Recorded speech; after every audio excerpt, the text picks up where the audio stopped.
Hospital, and we are talking about lung cancer, and it could also affect for those of you who do not smoke. And before we went for a break, we were talking about the effect, the causes of lung cancer and things like that. But doctor also mentioned, there's also stages of cancer. Yes. So there's stage 1, 2, 3 and 4, right? Yes. So what does that mean? Okay, so in general, the stages as they progress, stage 1, stage 2, stage 3, stage 4, get increasing in terms of severity or the spread of the cancer. For stage 1, the tumor just tends to be a very small cancer in the organ it arose from. So for example, for the lung, the tumors are less than 5 centimeters within the lung. So for stage 2, these tumors are starting to get bigger, a little bit more aggressive, and they may have just spread to some of the lymph nodes that are surrounding the cancer. For stage 3, we call this the locally advanced stage, where these tumors have, in addition to being fairly big, they spread to the lymph nodes and are starting to spread into the outer lymph nodes around the organ. I see. Stage 4 is when these cells have broken off and are totally out of control and have gone to other parts of the body. Right. So the bone, the brain. So that's liver. stage 4, when it's spread around. What would be the symptom? Let's go very particular. If you have lung cancer, what would be the symptom for stage 1, 2, 3 and 4? Lung cancer is one of those that don't tend to have very many symptoms in the early stages, or the symptoms can be just confused with simple illnesses like a simple cough and a cold. So that's the problem with lung cancer. It tends to be only when the cancer is very big or spread to other organs when these patients go and look for help from their that's stage 4 doctors. already. Okay, so stage 1, stage 2 and probably stage 3 you can't really detect. But what should trigger you to go to see your doctor if you think that there's something wrong with you, especially with your lungs? Okay. For lung cancer, the symptoms could include a cough, a chronic cough that doesn't go, recurrent lung infections that don't seem to resolve with multiple rounds of antibiotics, or when you cough up blood. That's a serious sign. If the cancer grows into the surrounding organs, let's say your ribs or your bones, patients can experience pain. Pain when they breathe in, or just pain at rest, or pain when they touch bits of their ribs. If it's more serious than that, for example, the cancer goes to the brain, and obviously patients may feel headaches, may even lose function in an arm or leg and so forth.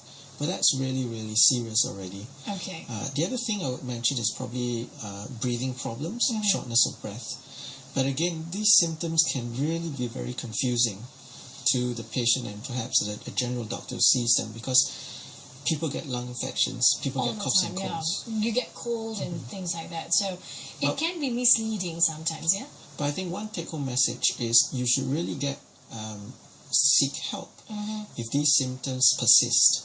So if they are one-off, you get a cough, you get a cold, you get some fever, you get some antibiotics, you're better, I think that's okay. But if it keeps coming back, really you should go and see a doctor to get help.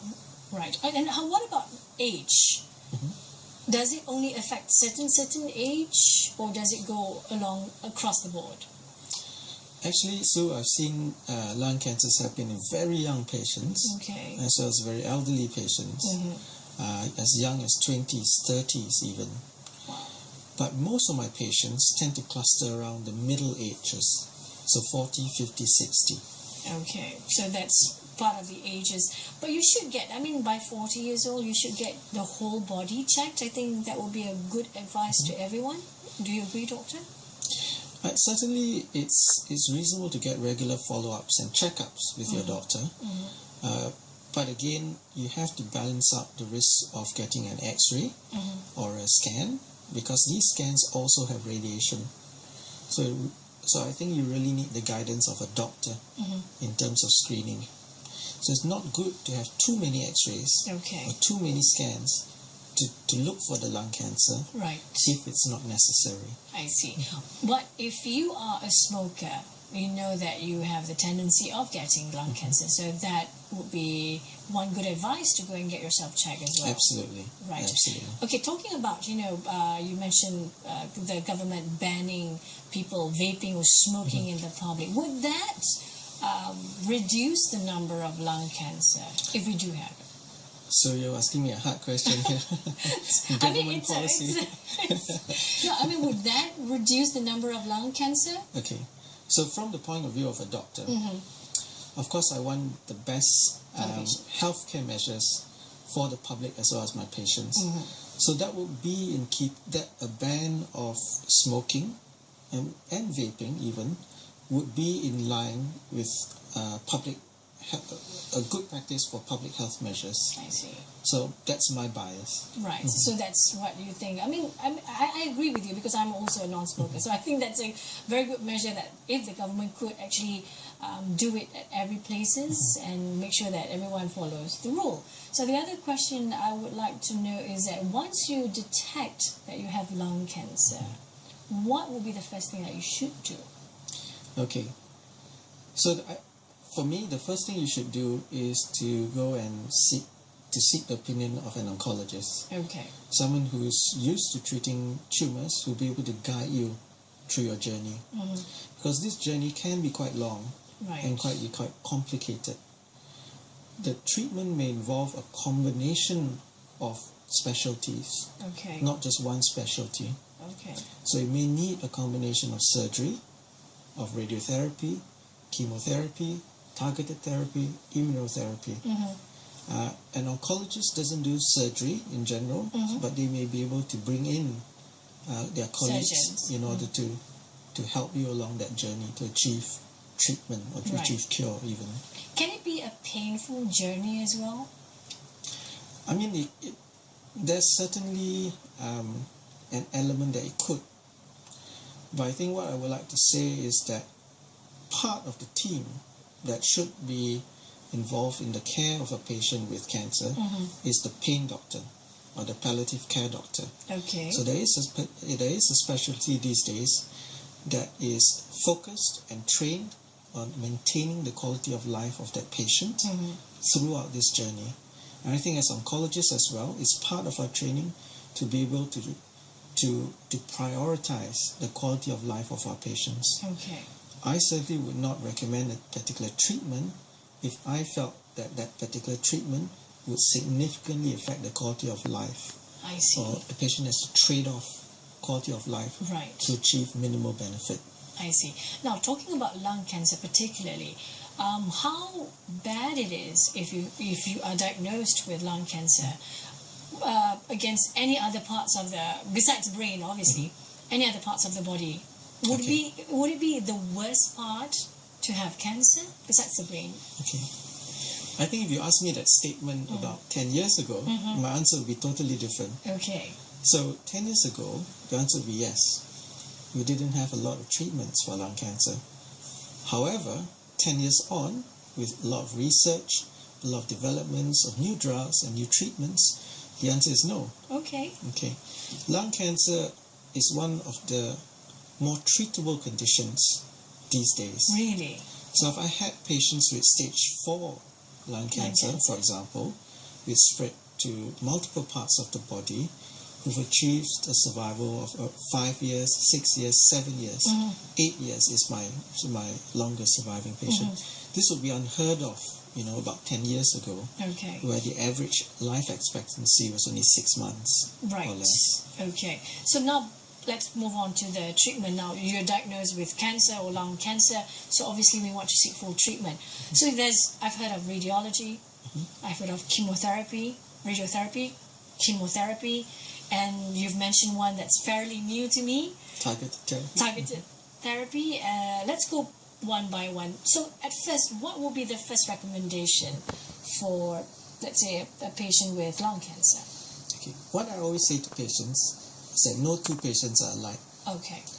2 patients may walk into my clinic with the exact same diagnosis, the exact same amount of spread, but their treatments may be totally different.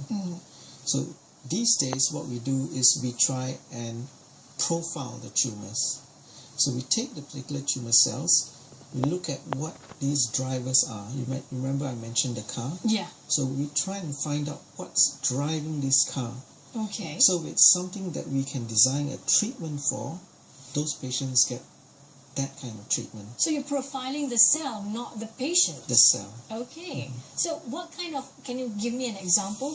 What kind of causes or the drivers of the cell for them to do or spreading out to other places? Okay, so the most common mutation found in Malaysian patients is something called EGFR, okay, or epidermal growth factor receptor. It's a very long name, it's a mouthful.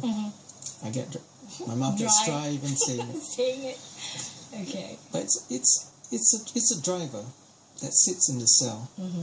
And we've designed, with Oncologists, we now have a drug.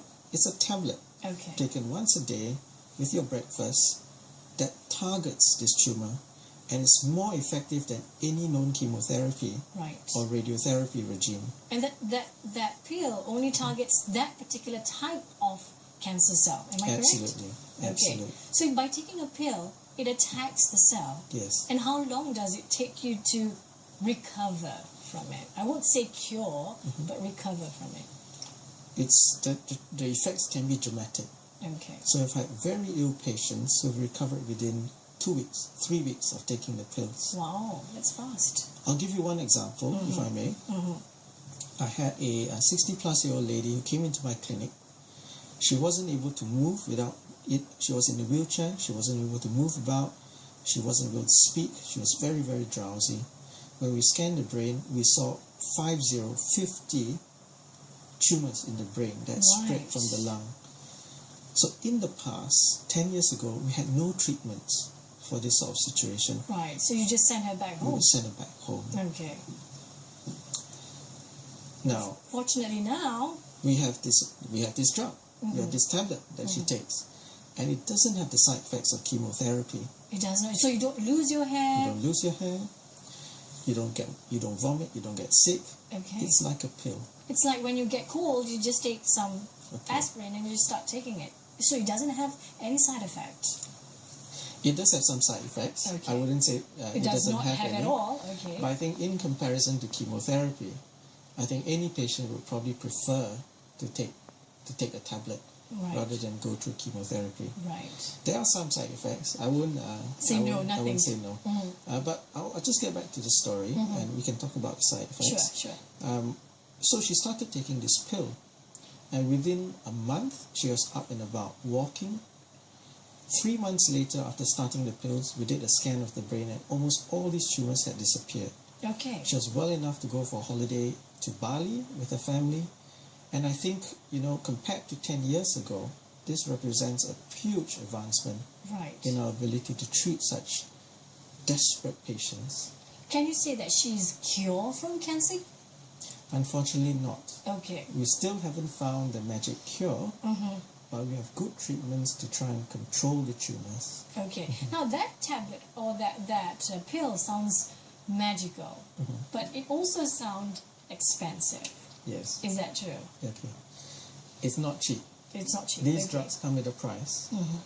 Part of that price is reflected by the amount of research that has to go in to discover these pills. The US FDA estimate that the cost of bringing a drug into the market vary from 500 million to 1 billion USD. And these companies tend to want to recoup that investment into these drugs. Right. Having said that, these drugs only have a finite patent. Okay. So once they run off patent, other companies are able to manufacture these drugs at a reduced cost. Ones. Yes, absolutely. Okay, so that would happen, 5-10 years from now? It's normally 10 years, but it does vary. Right, but what's important is that it is available in Malaysia right now. Absolutely, they're available. Okay, so we need to go for another short break, Doctor. And when we come back, we'll talk more on lung cancer right here in Hello Malaysia. Stay tuned.